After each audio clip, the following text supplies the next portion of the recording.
Welcome to the Trent England Show. It is, what is it? It's Wednesday. It's the middle of the week, and well, there's still no big party going on at the Capitol up the street. That it's a lot easier to get to work without the fake strike going on up there. We're still thinking a little bit about that, but we're going to shift to some other topics. I have good news for you this morning about state revenue collections. I want to make sure that you've heard that. We haven't covered that on the show yet. And also a reminder of one of the challenges that we have in Oklahoma when it comes to education, something that frankly a lot of us, I think, should be able to agree on if we care about good government that works.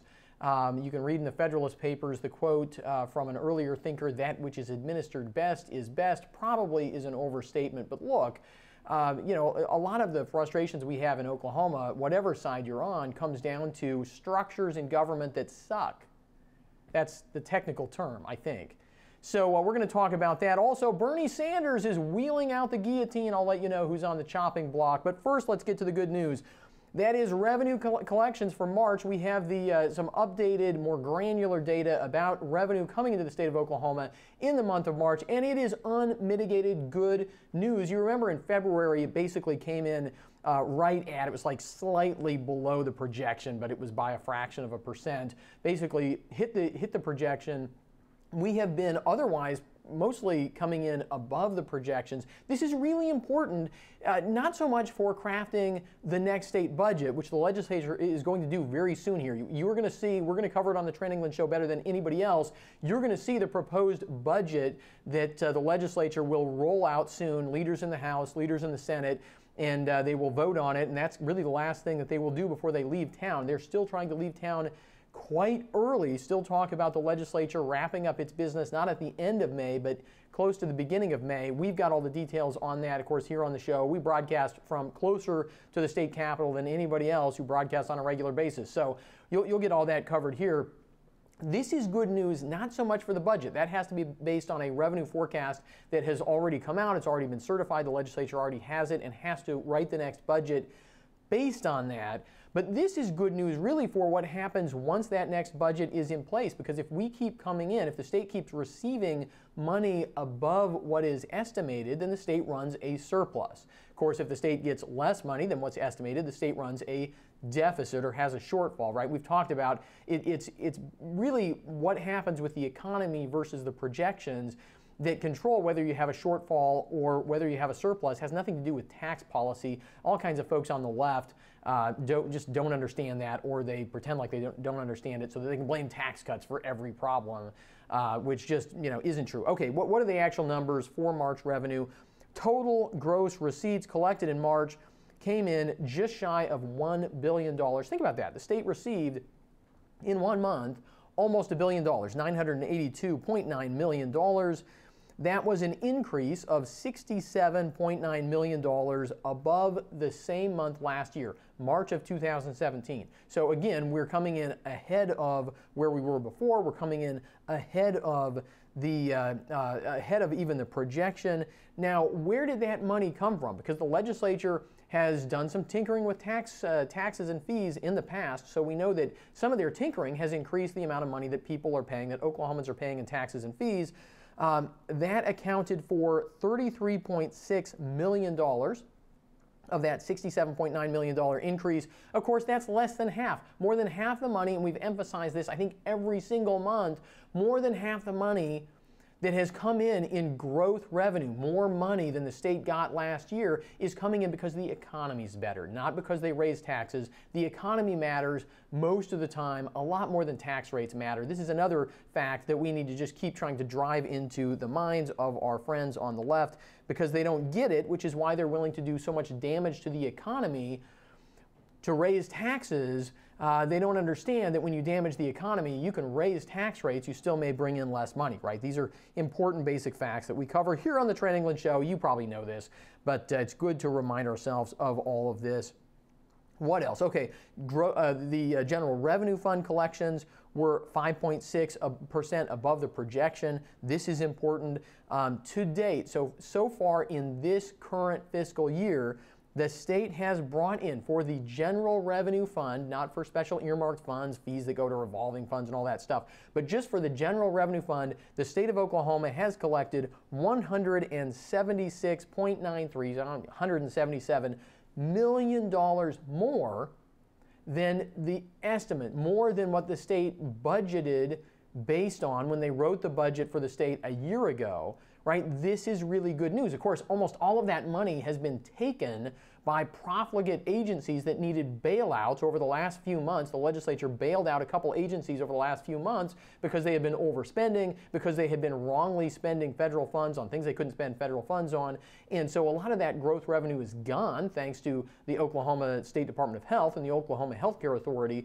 But still, good news, right? They didn't have to go back into your pockets because you'd already paid it, because you're doing better, because the economy's doing better, right? That's basically how all this works. Okay.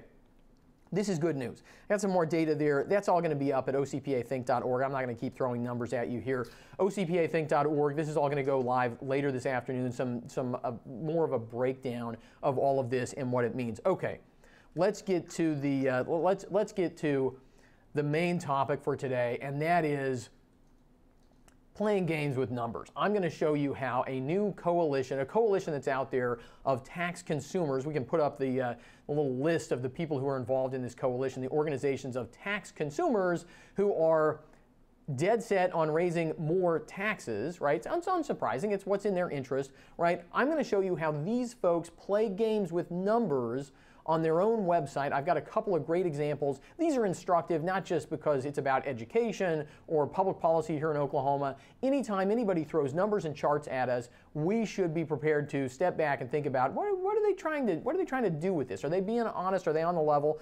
But first of all, I want to remind us about something Governor Fallin did, a month ago. We covered this on the show. She made an appointment in education, in this case in higher education. Mike Turpin, big Democrat crony, friend of Bill and Hillary Clinton, and he was appointed by Brad Henry to the Oklahoma Board of Regents for Higher Education, and Governor Fallin reappointed this Democrat crony, Mike Turpin, to the Oklahoma Board of Regents. He will be there if he's approved by the state Senate. The state Senate doesn't have to approve him, and they should not approve him, by the way. That's pretty obvious. Right? But if he was approved, he would be there the entire time the next governor is in office, right? What a slap in the face this is to whoever the next governor would be, that Governor Fallin is reappointing Brad Henry's appointment. Anyhow, it's craziness. But I wanted to contrast this with some good news from Kentucky.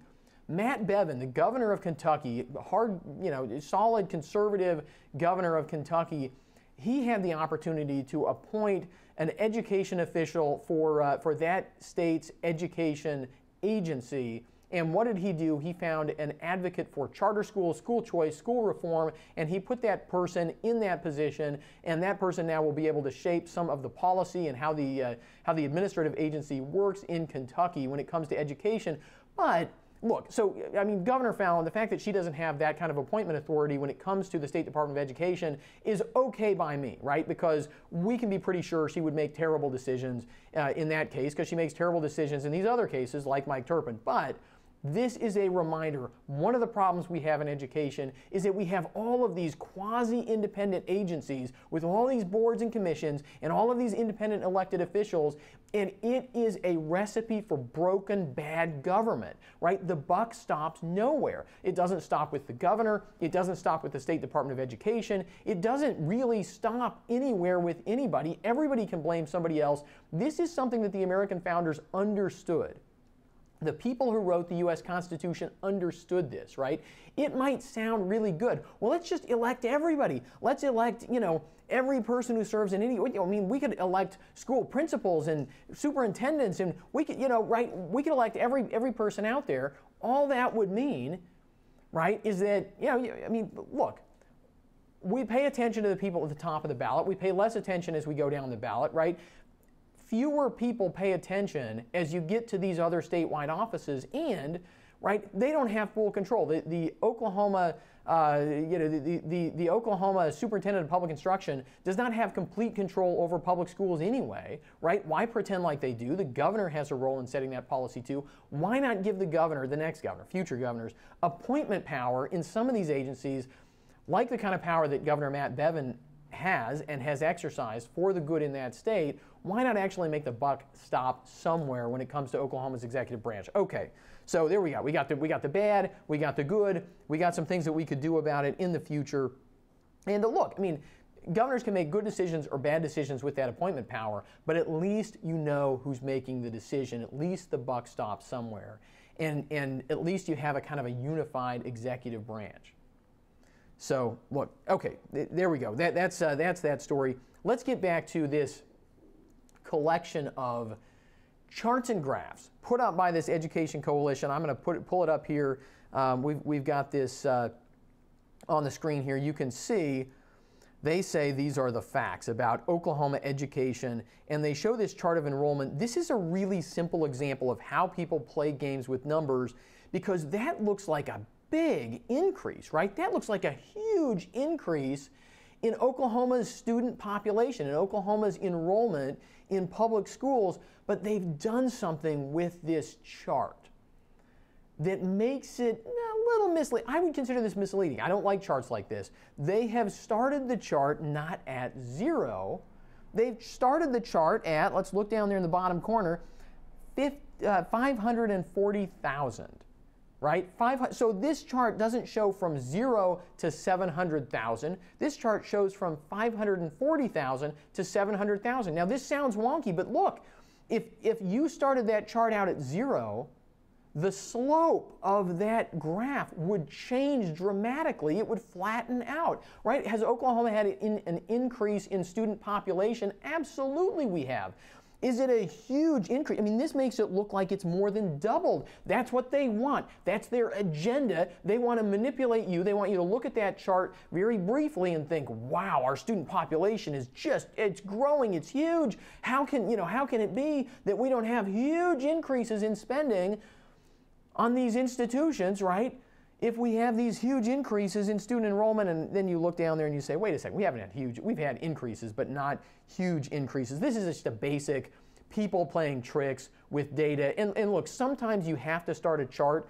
You have to change where that y-axis is to show something in particular. But if you're going to do that, you should call it out. In this case, it's not necessary. It's just manipulative. Let's go down to the next chart. Growth in student needs. This one is really manipulative, and I'm going to say that it's just plain dishonest here. And this is the Oklahoma Education Association, the School Administrators Association, the school board, the PTA. All of these folks have their names on this website. This chart is dishonest. It's not just misleading. It's not just, they didn't just monkey with the axes to make it, kind of bolster their case.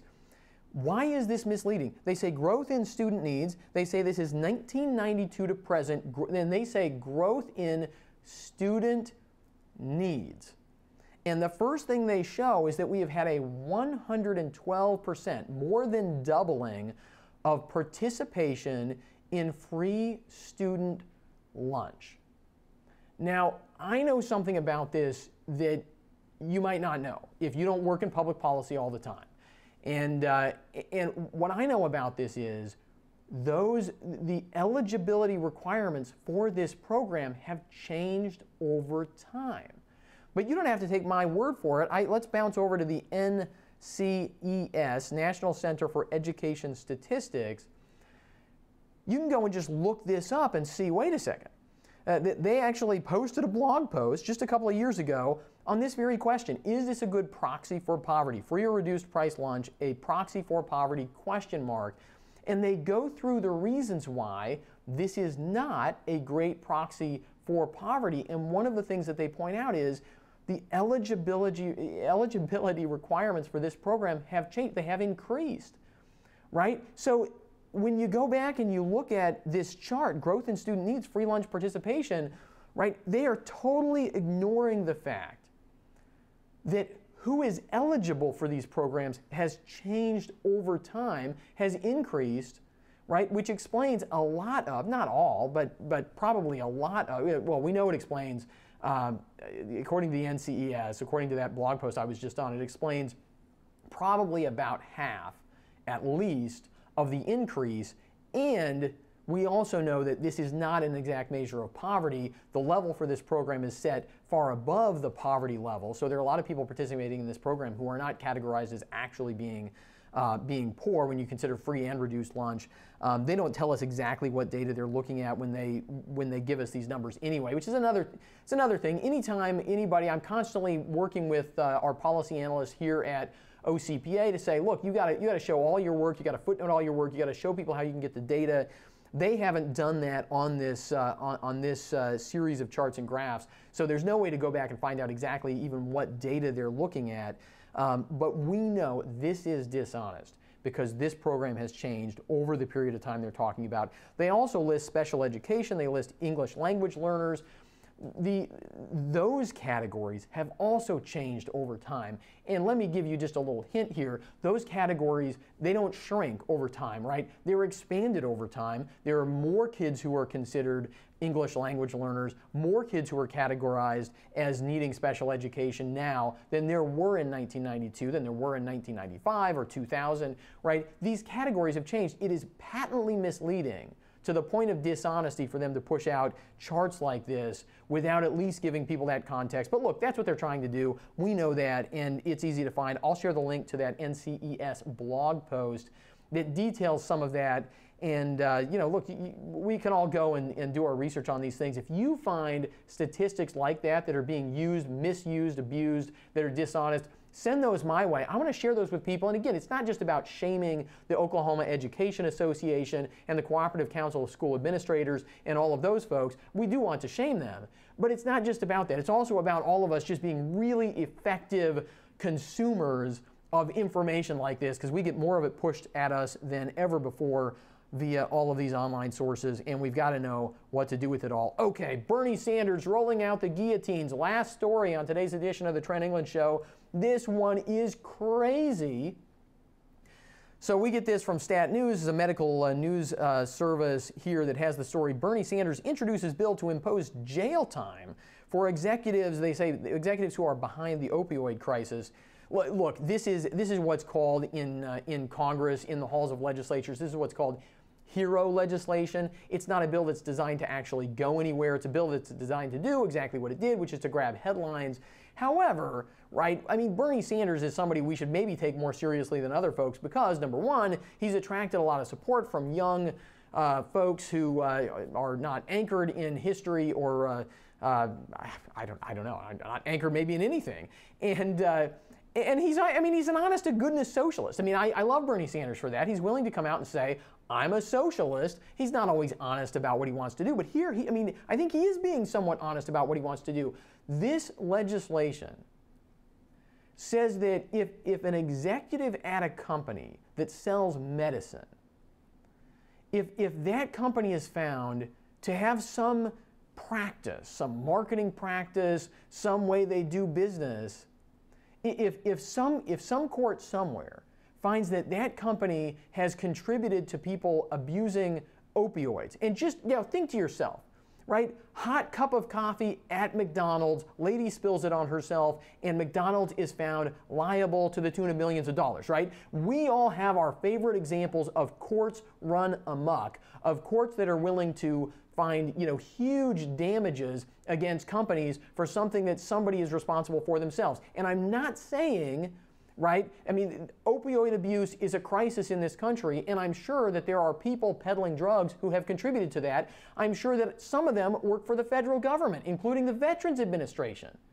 Right? We know all that. You can see, at least you can see the correlations in the data. They are powerful, right? The correlations between Medicaid expansion and opioid abuse and some of these programs that they've rolled out through Medicaid and the VA and opioid abuse. So we know that there are institutions in our society that have contributed to this problem. We also know that look, opioid drugs have been developed and have become more effective over time, right? And they're very attractive for doctors to use when they have people in pain. We know that some of the opioid crisis is simply the result of people not understanding these drugs fully. It's a result of, legitimate human error and mistake. It's a result of the fact that people are different, and some people respond to these drugs differently, right? There's a lot of this crisis that is simply a result of a lot of human factors, and it's not like there's some malefactor out there who's engineered all of this. But Bernie Sanders, of course, he comes from a mindset where there are these people out there, and they're manipulating people, and if you're involved in business, you are suspect. And so he says, look, if a company is found to have some liability for some opioid abuse somewhere, that executive should be thrown into prison for 10 years or more, right? This is crazy.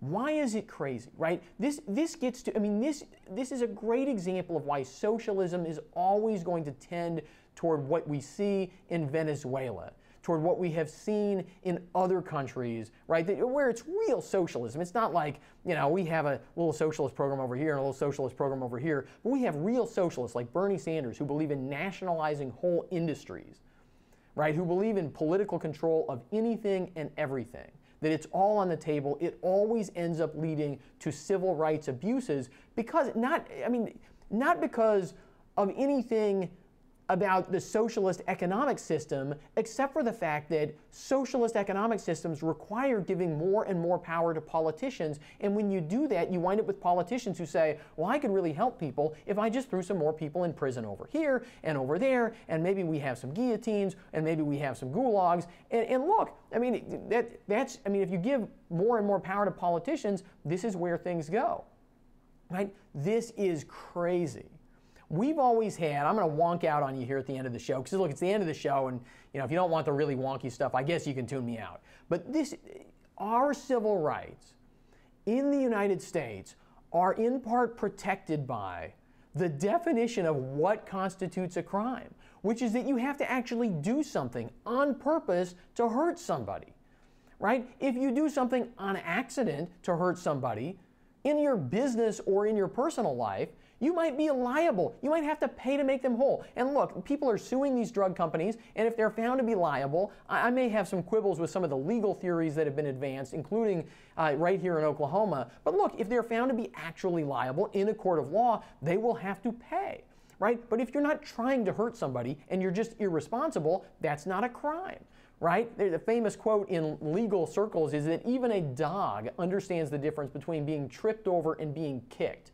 Right? When you trip over the dog, that's not animal abuse. When you kick the dog, it is, right? When we understand these basic distinctions between immoral behavior and amoral behavior, between well-meaning people who do stupid things and people who do things intentionally to hurt other people, right? That's actually a protection of our civil rights. It's a protection of us from government, because otherwise government can just decide, politicians like Bernie Sanders can just decide that, well, somebody did something that I think is harmful to somebody else, right? I don't have to prove that they meant it. I don't have to prove that they intended to do damage to anybody. If I just think that they did, I get to throw them in prison, right? And all of a sudden you have basically political crimes, right? You have the ability of politicians very easily to put not just individual people, but groups of people behind bars for things that are unintentional, and therefore, any of us can be subject to those things because government doesn't have to prove that we acted with malice, with malicious intent. Okay, I wonked out on you, but this caught my eye. This is crazy talk. Bad stuff that I'm sure a lot of Americans, and actually I broke the cardinal rule and I read some of the comments on this article, and you get all kinds of people saying, this is great, this is great. I think, I think that what these companies have done is irresponsible, and so therefore I want to fill our prisons full of the people who are involved in these companies, right? Again, basic disregard for civil rights. That's what all that is about. That's what Bernie Sanders shows here. I'm Trent England. Thanks for watching the show today. All kinds of random things we've talked about, but it's been fun for me. I hope it was fun for you. Subscribe on iTunes, YouTube, like us on Facebook, follow us on Facebook so that you can send us comments and see the articles that I post. Try to post the things from the show and some other thoughts here and there in the comments on each day's show, and love to hear what you have to say. Thanks so much for watching. We got 2 more great days this week. Jamie Lund is going to be with me tomorrow from the Freedom Foundation. That you will not want to miss. I hope you'll tune in. Thanks for watching today.